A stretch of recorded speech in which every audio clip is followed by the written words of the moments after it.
Breaking news. Israel intercepts final flotilla boats, detains hundreds of activists. Hello and welcome again to the Desitdown news. My name is Nefachiko Oreme. Let's get into the news in detail.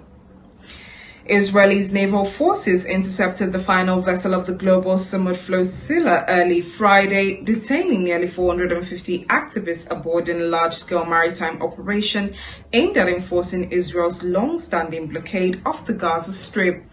The vessel named Marinette was seized in international waters approximately 42.5 nautical miles off the coast of Gaza.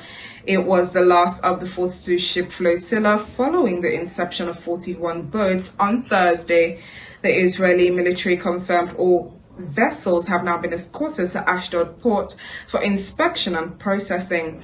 The flotilla, organized by a coalition of international humanitarian groups, aimed to deliver symbolic aid and protest what organizers describe as the unlawful, inhumane blockade of Gaza. Participants aboard the ship came from over 40 countries, including prominent figures such as climate activist Greta Thunberg and South African parliamentarian Mandla Mandela. Israeli officials label the flotilla a provocative stunt and accuse its organizers of attempting to aid Hamas and other militant groups. National Security Minister Itamar Ben-Gvir called the activist collaborators with terror, a statement that drew sharp international criticism. Authorities stated that most detainees would be deported in the coming days, though some could face legal proceedings under Israeli maritime and security laws. The flotilla's interception has triggered protests in major cities worldwide, with demonstrators condemning Israel's blockade and calling for greater international action to alleviate the humanitarian crisis in Gaza.